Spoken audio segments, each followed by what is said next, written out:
I'm not sticking around for this. What? She's leaving me. Mrs. GT is leaving me. That's okay. I've got my fanny pack, so I am absolutely prepared even to be abandoned by my wife on the trail. What's going on, Gideonstactical crew? Hope you guys are well. We are talking about fanny packs today, and we're looking at the original EBERLESTOCK BANDO fanny pack. They have an XL as well. This is actually my first EBERLESTOCK product ever. I've seen them, sold out so many times. I was like, okay, I'll give it a shot because I am not a fanny pack bro. I am not Joe Rogan 2.0 who loves walking around. I'm not nothing fancy with a fanny pack every day. I've tried, I just can't do it. It's not part of my daily EDC. Where I do use them is on days like today, where I'm out for a hike and Mrs. GT doesn't want to have anything to do with me in the camera. And when I travel. And here's the deal. One of those two categories, this pack works really well. The other category, it is not awesome. And there are some definite issues I am seeing with layout and design. Not in quality, but in layout and design that I'm just like, really? Okay. And so having traveled with this, not only on days like this, but used it extensively at Blade Show 2025, I am looking forward to unpacking what I like and what I don't about the BANDO from EBERLESTOCK. If you're new to the channel, welcome. I am Aaron. This is Gideonstactical. Let's dive in. I'm going to catch up to this lovely lady, and we're going to have some fun. Say hi to everybody. Hi, everybody. No, she does awesome putting up with the camera. Okay, so we'll be bouncing back and forth between the trail with Mrs. GT and the shop. But let's go ahead and look at some dimensions, like build quality, before we get to the good, the bad, and the ugly in this fanny pack. Okay, so dimensionally, the original is going to be 5¼ inches high, 9¼ inches wide, and 3 inches deep. Now, I don't know what the build material is, nylon or polyester. They don't state it anywhere on their site. Seems to be good. I've had it for a few months now. Haven't seen any sort of pilling, snagging, anything like that. They're using YKK zippers throughout and D-flex clips. So, I mean, everything build quality, absolutely zero complaints, good stitching, all of that. Now, the dimensions, it's kind of like a trade-off. I really gravitated to the fact that it was those dimensions and the slim profile, because I have several fanny packs that are really fat, really wide, really bulky, and they're not great for travel. That is where this fanny pack for me excelled the most, was in travel, when I was flying and going through airports, sitting in the seat in the airline, and then getting to where I needed to go at Blade Show. Carrying like my phone, I carried a couple basic items, and then like your wallet, your keys, and your boarding pass, that type of stuff worked really well. On the flip side, because it's so thin, it actually has not been working very well for me on my bulkier EDC items that I prefer to carry. Let me explain. Now, the two front zippers are going to have a single zipper pull like this. The CCW compartment that we'll get to a little bit later has a double zip. Now, and there's definitely along with that CCW compartment. Okay, so we open up that first one and you flay it open. This is something that they were like really, they towed on their site, is this elastic band that they've sewn onto the top lid for tourniquets, specifically for tourniquets. I was like, heck yeah, let's go. This is great. I put a cat tourniquet on here, and I don't know how well you can tell on frame, but it will absolutely handle it just barely in length.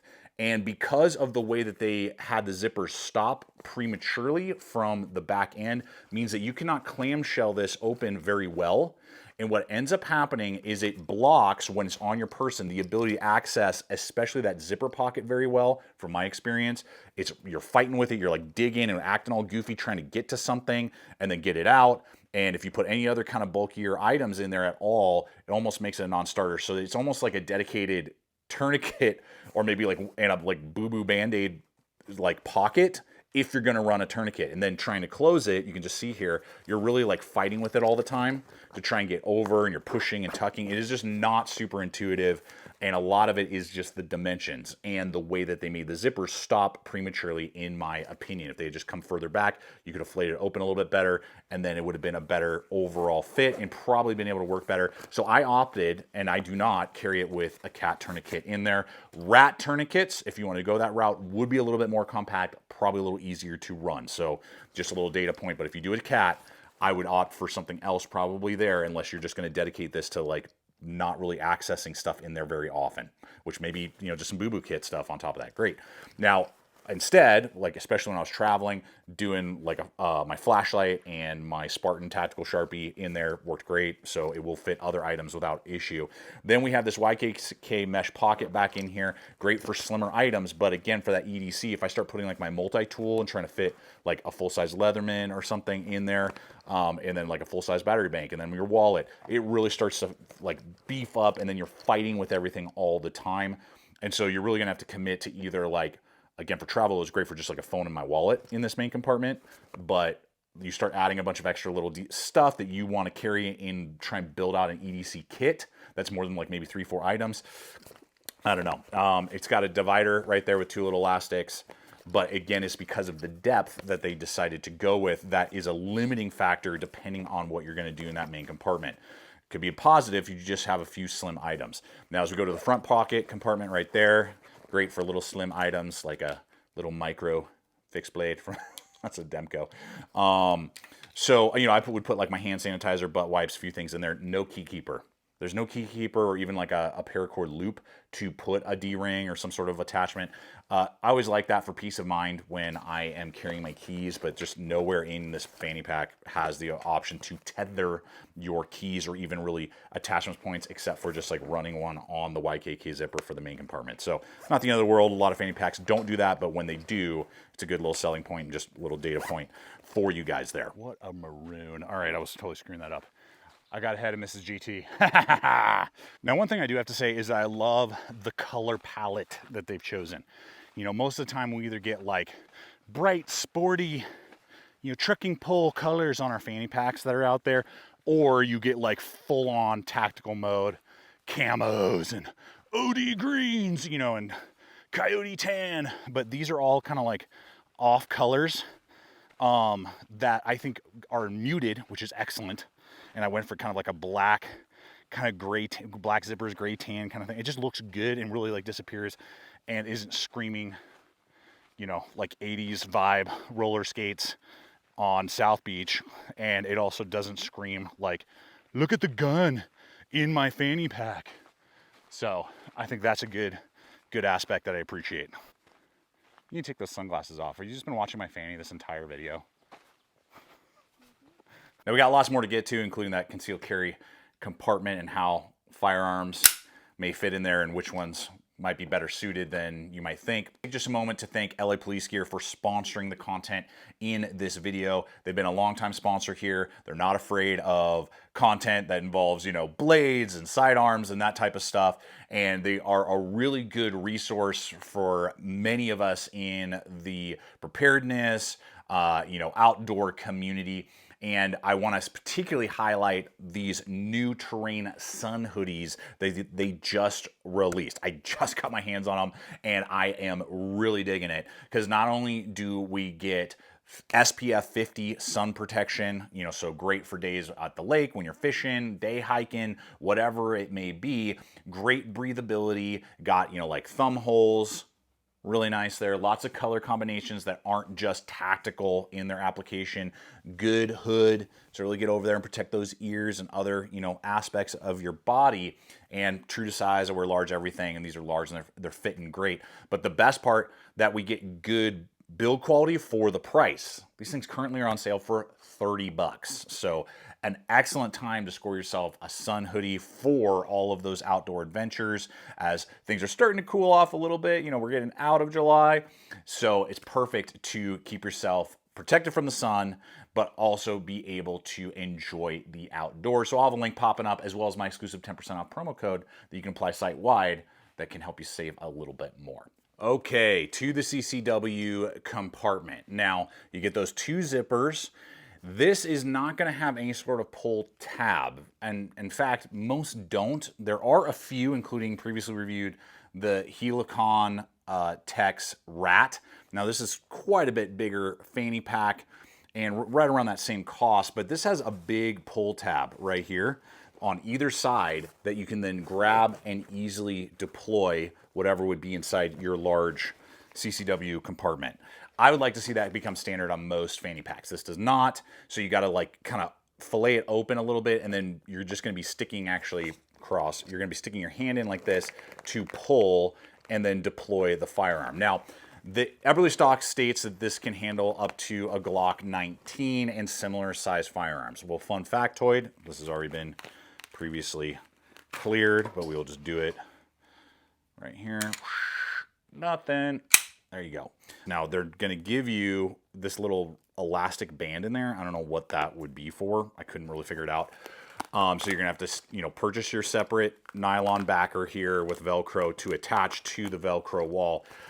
It's almost impossible. That's the point. I mean, you got to wedge it in there to get my Glock 19 in there with a Kydex sheath, and it has to be basically almost horizontal to your body. You can't really canter it that much, which means that you have to fully fillet that thing all the way open to the bottom of the zipper, and then kind of do a drop angle pull to then pull your, you know, firearm out properly. It's pretty awkward for me. I did not feel comfortable doing it. I tested it a bunch. And a lot of it just comes to the fact that I can't canter it some more to clear the bottom of the handle, and the zipper would get, you know, caught a lot. I was fighting with it, and when I did get it, you got to really do this awkward pull, kind of like 90-degree pull instead of more, you know, natural 45-degree pull to pull out the firearm with a Kydex sheath. So what does that mean? It means that for me personally, and this is all my opinion, personal preference, you may be like, dude, I've been rocking my Glock in here for years and I can pull no problem, blah, blah, blah. Okay, great, good. I'm glad. I'm happy for you. Really, the only way that I would feel comfortable carrying this size of firearm is using one of their two little loops that they have down here, and then doing a Kydex trigger guard, and then just let it loosely sitting in there, so that then I could kind of canter it a little bit easier, grab it a little bit more in a more organic way. That is the only way that I personally see you being able to deploy a Glock 19 or similar size firearm well out of the original size. Probably a little bit easier with the XL, but that's just my mileage. Your mileage may vary. So what does that mean? That means that you're going to definitely want to go, previously cleared as well, shield. This is a standard shield, or smaller firearm. And if you're going to use a fully, you know, in-house Kydex sheath, then you can get a little bit of cantering. It's a little bit easier to clear the zippers and do what needs to be done, but it still is pretty tricky. So of all, and I have like 3 or 4 of all of my chest rigs and you know, what's it called? Other fanny packs that would concealed carry firearms. This is actually my least intuitive and the least easy to deploy a firearm with. And when I go hiking, that's why I have a fanny pack mostly. It's so that I can have quick access, and it's not, and it's hidden, but it, you know, if I'm gonna wear a fanny pack, it needs to be carrying my firearm. Otherwise, if for hiking, I mean, it's really only good for like your keys, your wallet, and some snacks, you know, and that's about it. I can't really build out a full survival kit in it for the way I like to. I can't really build out a full EDC kit the way that I want to. And I've got to really kind of work with it and fight with it to get even my shield, much less my Glock, into the main compartment for the CCW. So overall, guys, it's tough. I mean, for travel is really where I see it is at home. I'm not going to get rid of it. I'm going to keep it as a dedicated travel fanny pack. If you were to look for, like, you want to do like dedicated survival or a large, you know, sidearm, go check out, and I'll link that video to the Rat from HELIKON. Or, you know, just, you got to just look elsewhere. You know, you got to look at other opportunities that may be out there and determine for yourself. But I want to know, especially if you own the BANDO, am I doing something wrong here? Am I missing it? Because it's very, very popular. It just really has fallen flat for me in most categories, the way I carry gear and sidearms outside of travel. And leave a comment below for maybe other fanny packs you want to see tested out here on the channel. Appreciate you guys so much for hanging. Until next time, always remember to stay equipped, stay prepared. See you out there.